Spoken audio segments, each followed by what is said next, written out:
Bonsoir tout le monde.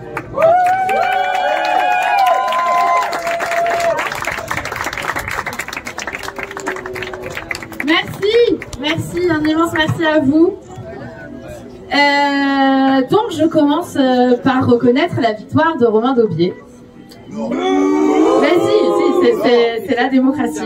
Alors, je pense que la campagne a partiellement été déloyale et qu'il a menti. On le sait.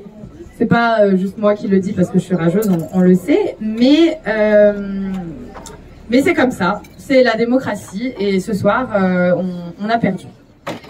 Alors, est-ce qu'on a vraiment perdu? Non. J'avais un discours. Je vais essayer de le suivre, hein, ça me promet. Mais je garantis pas tout. Désolée, j'essaye de mixer les deux. Bon. D'abord, je voulais vous remercier, vous.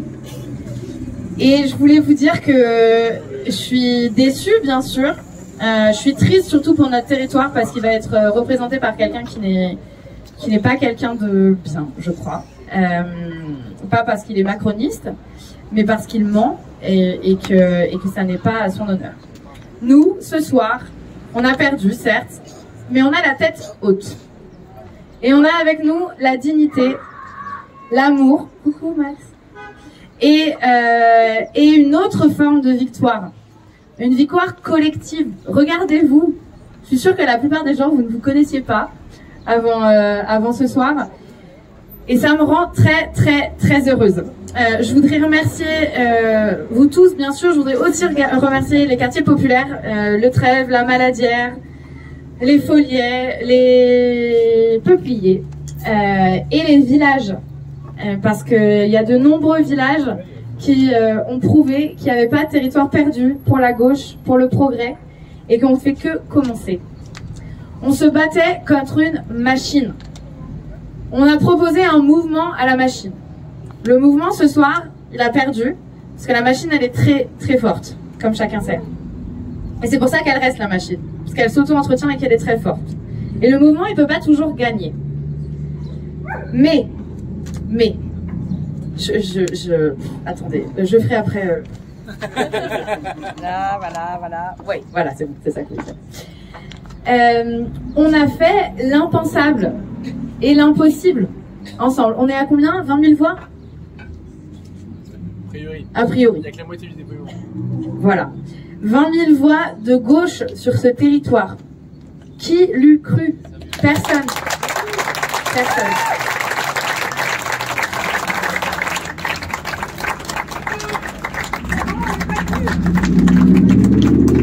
Il y a des villages comme Vaux-en-Bugey où la gauche s'est placée en tête.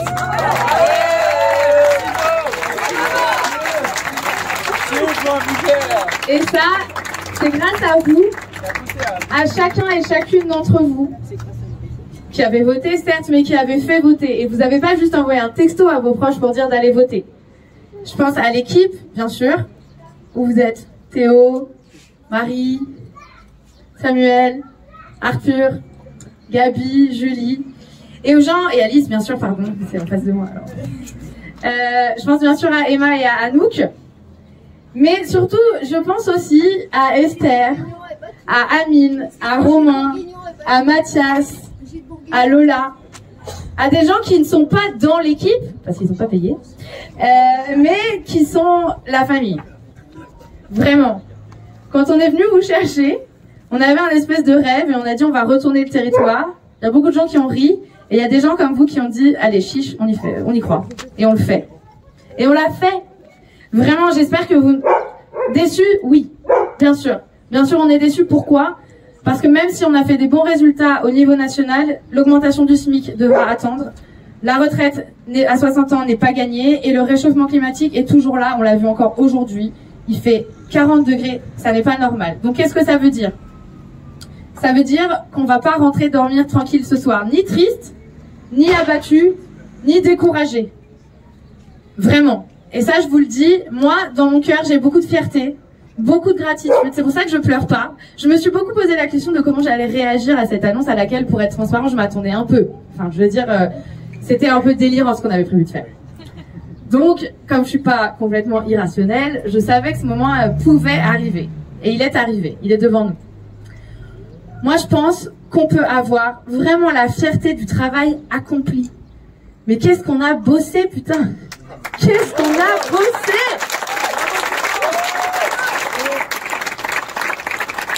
On a bossé en janvier, quand les gens ne savaient même pas qu'il existait quelque chose qui s'appelait les élections législatives.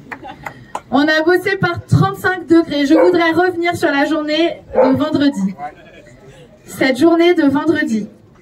Alors pour celles et ceux qui n'ont pas suivi toute l'histoire, jeudi, on a donc découvert le torchon qui a servi de profession de foi à Romain Daubié, dans laquelle j'allais transformer la France en ZAD et c'était à 2 doigts de manger vos enfants, cachez-les.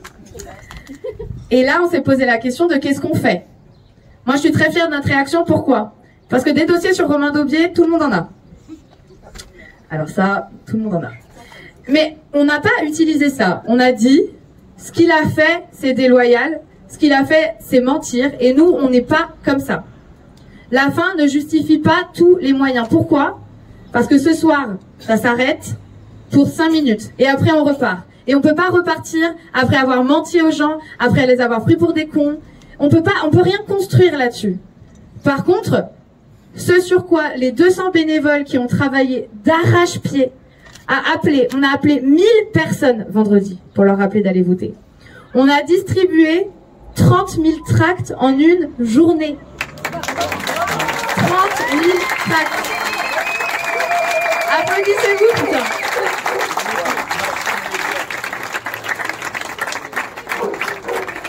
Parce que la machine, elle a beau être très forte, mais la machine, si elle n'a pas des conseillers politiques payés et du temps pour payer la poste, pour boiter des trucs, elle fait rien.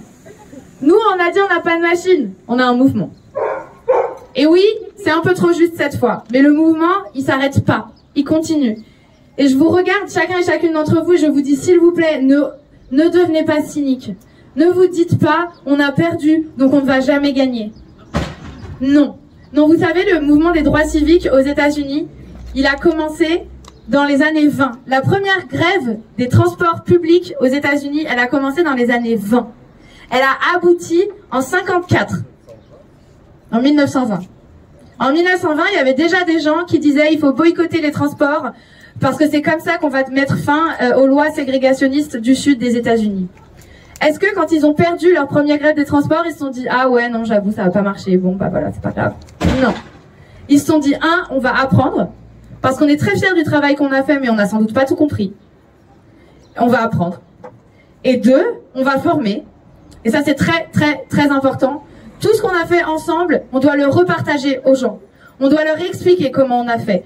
On doit leur partager tout ce qu'on a fait. On doit accepter d'apprendre d'eux, même s'ils sont plus jeunes, même s'ils l'ont pas fait, même s'ils ont fait d'autres choses ailleurs. C'est essentiel. Et moi je vous le dis parce que nous on a débarqué avec notre campagne et tout le monde ne nous a pas toujours fait confiance.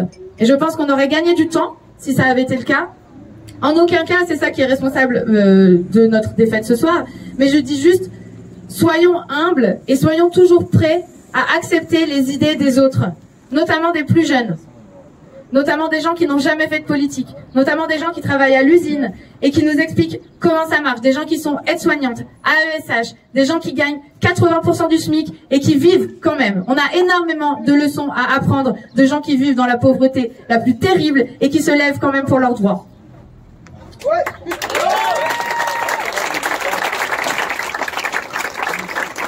Et surtout, je vous le redis parce que moi c'est ça qui me fait le plus peur ce soir.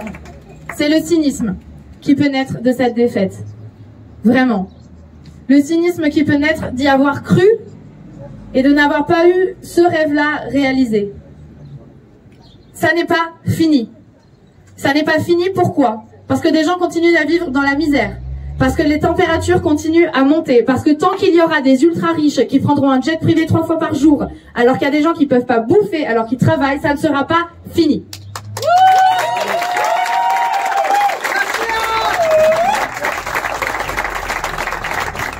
Les élections, c'est un moyen. C'est un moyen. Et il y a beaucoup de choses qui ont changé grâce aux élections. Je voudrais revenir sur le droit de vote des femmes. Oui, c'est une loi qui a été votée. Est-ce que cette loi aurait été votée si Hubertine Auclair ne s'était pas allongée sur la route en tant qu'activiste pour dire « Je ne me lèverai pas tant que les femmes, mes sœurs, n'auront pas le droit de vote ». Rien ne se serait passé. Si le Front populaire, qui a voté les congés payés, l'augmentation du SMIC, n'avait pas été accompagné par des millions de gens dont on ne connaîtra jamais le nom, qui ont éduqué autour d'eux, qui ont partagé leurs idées, qui ont organisé leurs villages, leurs usines, leurs associations, leurs écoles. Si ces gens-là n'avaient pas existé, alors le Front populaire aurait beau avoir toutes les voix du monde, rien ne serait passé. Les dominants, les puissants ne nous donnent jamais rien. On a toujours tout pris.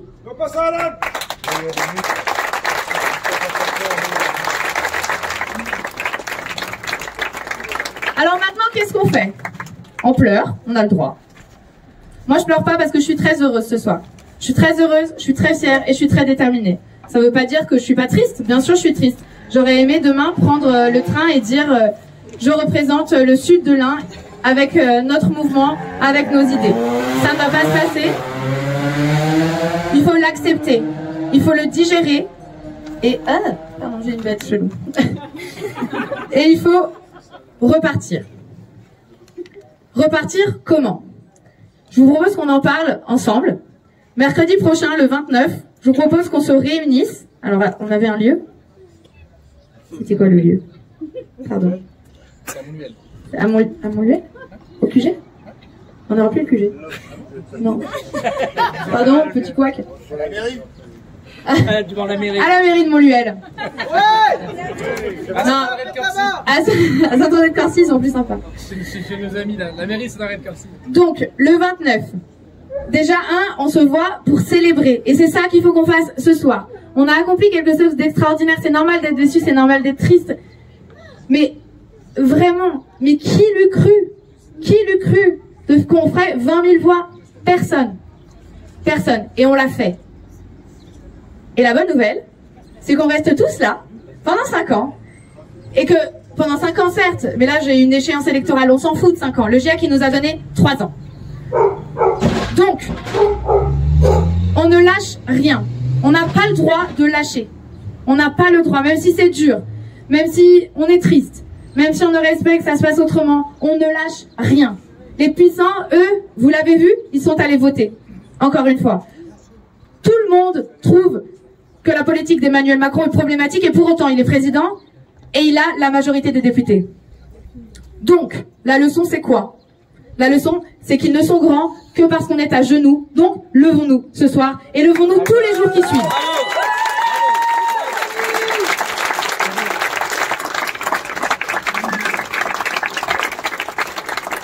Je vais vous laisser retourner à votre bière, mais je voudrais vous dire un immense merci. Et après, je donne la parole à Jackie. Un immense merci parce qu'on n'est pas entré à l'Assemblée, mais on est entré dans le cœur des uns des autres. Et moi, je crois beaucoup plus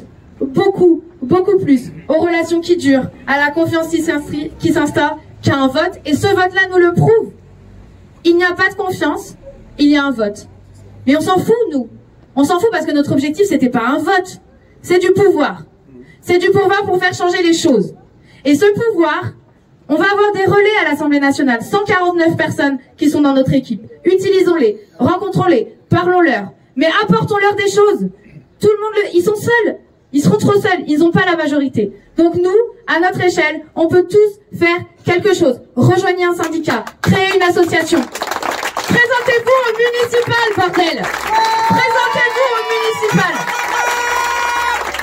Et nous, on sera là, je vous le jure! Je vous le jure! On sera là l'année qui précédera les municipales pour vous dire tout ce qu'on a appris, pour vous accompagner et pour partager. Ça suffit le clientélisme, ça suffit les gens qui ne représentent personne, mais qui ont pour autant un mandat pour voter pour nous. Ça suffit les 42 €. Monsieur le maire, si vous m'entendez, d'inscription à la cantine, ça suffit l'augmentation des frais de cantine qui ne sont pas basés sur le quotient familial, ça suffit de pas pouvoir faire manger ses gosses alors qu'on travaille. Ça suffit. Bravo. Et c'est pas parce qu'on pense que ça suffit que ça va s'arrêter. Cette machine, elle ne s'arrêtera que si on l'attaque de partout. Alors s'il vous plaît, dormez, pleurez et on repart au combat. On ne peut pas lâcher l'affaire. Moi, je serai toujours là. Je suis honorée que vous m'ayez fait confiance ce soir. Et on a encore tellement de belles choses à faire. J'ai hâte de voir tout ce qu'on va inventer. Un grand merci.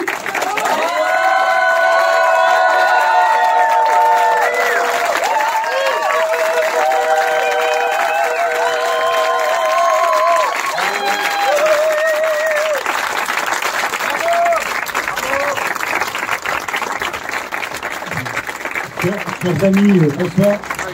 Je vais dire un petit mot. C'est la soirée.